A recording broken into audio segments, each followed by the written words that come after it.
বাবারে মারতে মারতে রক্তাক্ত করে ফেললো। মা ইয়া পায়ে ধরে বাবারে আর মারিস না, তোর বাবা বেহুশ হয়ে গেছে। এবার মায়েরও লাথি মারলো।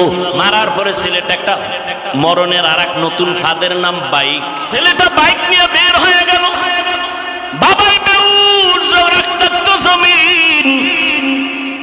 মা কান্না করে আল্লাহর কাছে কয়, আল্লাহ এই সন্তানটারে আর আমার ঘরে ফেরত আই। ছেলেটা বাইক নিয়ে চলে গেল। মা দরজা এমন ভাবে ভেতর দিয়ে লক করে দিছে, ছেলে আইসা ভাঙলেও আর দরজা খুলবে না। মায়ের অন্তরে বড় কষ্ট। ছেলেটা চলে গেছে, বাইক দিয়ে যায়, বন্ধুদের আড্ডায় যাবে। হঠাৎ রাস্তা দিয়ে বাইকটা চালায়, হঠাৎ শুনে বয়ান চলে। বয়ান একজন আল্লাহর ওলি, এই যমুনার পারের এপারের ঘটনা। বড় এক আল্লাহর ওলি দুনিয়াতে নাই, কয়েক বছর আগে দুনিয়া থেকে চলে গেছেন। তিনি বয়ান করতেছিলেন মা বাবার খেদমত নিয়া। ছেলেটা বাইকটা থামায় বয়ান শুনছে, দিলের মধ্যে হিট করছে। বাইকটা বন্ধ করে প্যান্ডেলে ঢুকছে, তালা লাগাইয়া প্যান্ডেলের পেছনে বসছে। এমন বয়ান, যুবকের কলিজা ছিদ্র হয়ে গেছে, কান্না শুরু। এক পর্যায়ে ময়দানের পেছনে গড়াগড়ি খায় আর কয়, আল্লাহ আমারে মাফ করিয়া দাও, আমি বাবার সাথে বেয়াদবি করেছি, মায়ের সাথে বেয়াদবি করেছি। আল্লাহর ওলির নজর পড়ে গেছে। মোনাজাতের আগে কয়, যুবকটারে ধইরা নিয়ে আসো। কাছাই না, কয় বাবা তোর কি হইছে? কয় হুজুর আপনারে কি বলবো, আমার মতো খারাপ জমিনে কেউ নাই, আমারে তওবা করায় দেন। হুজুর বলে মোনাজাতের পরে স্টেজে আয়। মোনাজাত দিলেন, ওরে ডাকলেন। হুজুর আমি বাবার গায়ে হাত তুলেছি, মায়ের সাথে বেয়াদবি করেছি। হুজুর এমন ভাবে তওবা করায় দিলেন। যুবক এমন তওবা করছে, মরিয়া গেল আর কোনোদিন মা বাবার সাথে বেয়াদবি করব না। এবার বিদায় হইয়া রাতের গভীরে বাসার দিকে রওয়ানা। দরজার সামনে গিয়া ডাক দিছে, মা। মা তো ঘুমায় না, বাবা অসুস্থ বিছানা। মা টের পাইছে, খুলবে না। মা ওয়াদা করছে দরজা খুলবো না, না জানি আবার আইসা মারধর করে।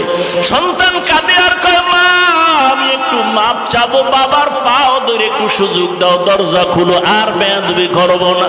মা বলে দরজা খুলবো না, না জানি কোন বেয়াদবি করো।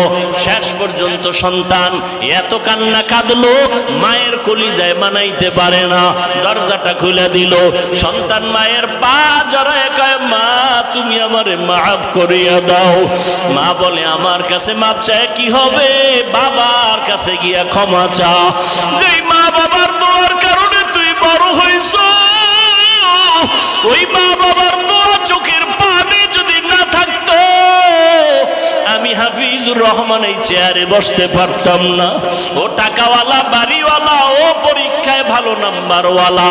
মা বাবার চোখের পানি আর দোয়ার কারণে আজকে পরীক্ষায় ভালো নাম্বার পেয়েছো, টাকার মালিক, বাড়ি গাড়ির মালিক হয়েছে। আজকে কত আরামে গাড়ি নিয়ে ঘুরো। আর এই নওগাঁ জেলায় তোর বাবা মা কত কষ্ট করিয়া চলাফেরা করছে, গাড়ি ভাড়া দেওয়ার মতো টাকাও ছিল না। আজ আল্লাহ তোমারে টাকা দিছেন, মা বাবার কথা মনেও করো না, দোয়াও করো না।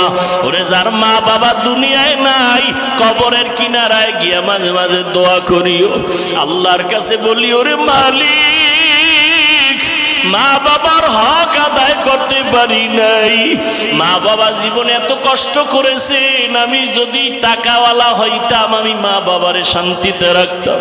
আজ আমার মা এমন জায়গায় আছে, বিছানাও নাই, একটা বাতিও নাই, সাদা কাফনের প্যাকেট হইয়া কবরে ঘুমায়।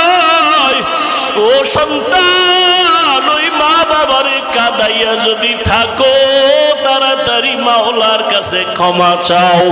আর যার মা বাবা বেঁচে আছে, বাবারে গিয়ে ক্ষমা চাও, হাত ধইরা বলিও, বাবা তোমার ঋণ আদায় করতে পারবো না, দয়া করে তুমি মাফ করে দাও। ও যুবকেরা, যদি মায়ের সাথে কষ্ট দিয়া বেয়াদবি করো, মায়ের বাসায় গিয়া বলবি, মা তুমি দোয়া করলে আমারে মাওলা কবুল করবে। তোমার মনে বোধহয় কষ্ট গেছে, এজন্য আমার আমল নাই, আমার কান্না নাই, মোনাজাতে পানি নাই।